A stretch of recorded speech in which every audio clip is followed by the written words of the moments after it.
You know, Rico Recklezz said he was waiting. What did he say? He waited. That's my man. Yeah, Rico said he waiting 8 years for something. Yes. He said he would wait. You know what I'm saying? Yeah. He wanted that thing bad. Yes. You know, I guess sometimes certain women may be worth the wait. No. No. Okay. I was seeing if you was gonna correct that. No. Not years. No. So here's the thing.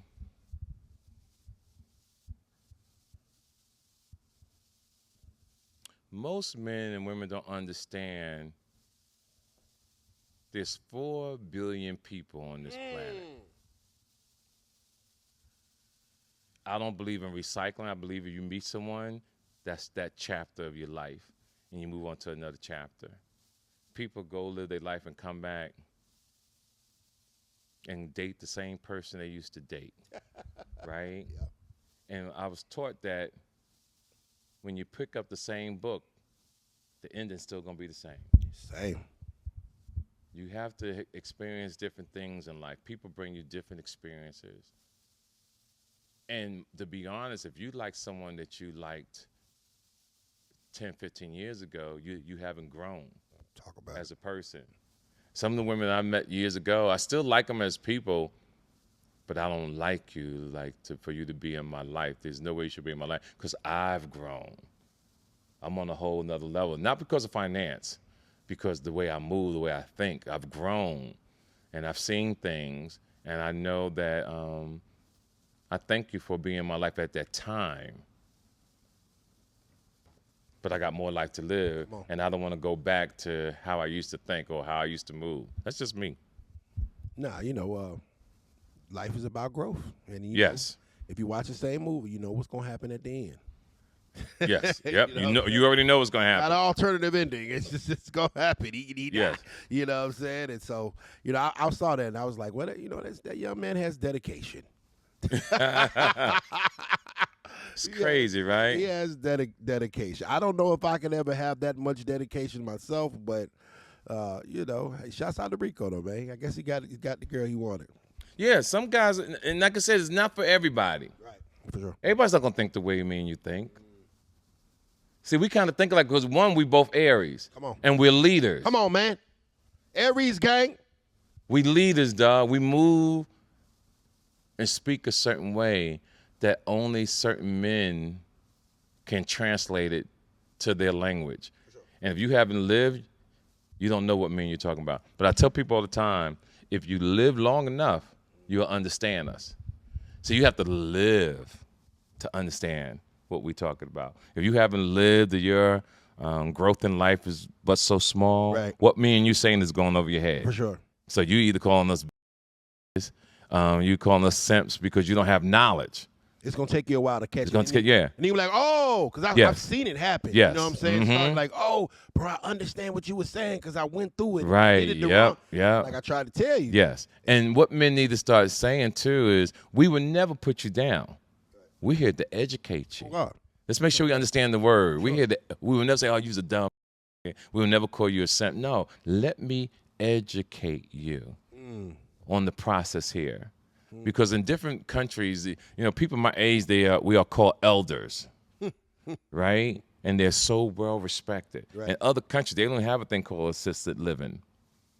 The people are raised to take care of the old ones in the family. Right. That's mandatory. When I'm over there and I'm talking about assisted living, what are you talking about? I'm taking care of my mother. I'm taking care of my dad. They don't have assisted living over there. They take care of you. They take care of you, so we here to educate. For sure. And don't get me wrong, if we reached 50 million people listen to us, but we only reached 1,000, we did our thing. Amen. Because those 1,000 one day will tell somebody else and multiply, multiply, and multiply, and multiply. And that's what this is about. I appreciate that, brother. Before we get out here, the last time that I had a experience with what I consider a legendary comedian. Yes. Was Dave Chappelle. My man, love him to death. And I was doing this fight night thing where the girls used to slap each other in the ring, right? And I'd be in there, 1, 2, 3, slapping, right? And it was like 2 hours of just me in the ring talking between the fights. And he had a show in Augusta, and he came to the club afterwards. And before he left, he came around to the ring, and he says, "You're natural." And I never understood what he meant, because I'm like, I'm not a comedian. I don't, I'm saying, I'm like, what was he saying? And today, you've opened my eyes to what he was saying. Wow, that's awesome. And that was like 15 years ago, but I do kind of understand what he was saying now, and I appreciate you bringing that light to me. Yeah, you got it, dog.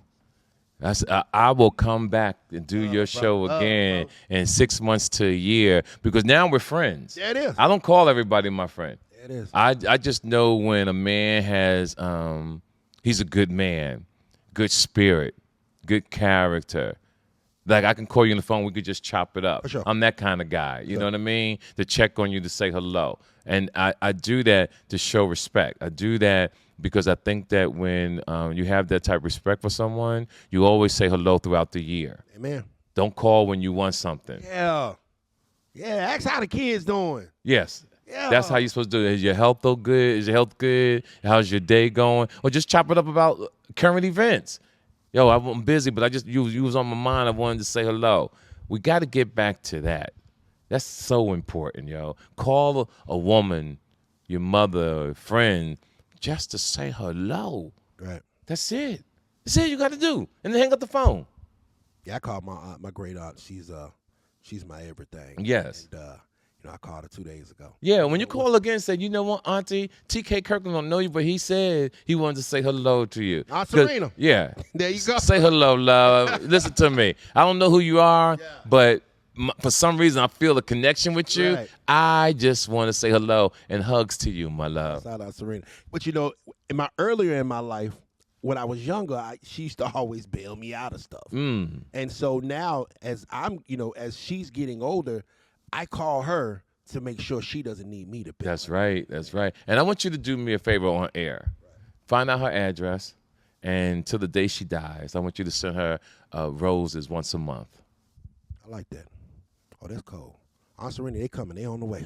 Roses once a month. I like that. Listen to me. It's going to change. It's going to make her feel amazing. People don't understand what those little things can do. I teach the young kids, instead of texting the girl you care about her, stop at Walgreens and get a card, $1.89, put the stamp on it. Make sure you got a little cologne. You spray on the card.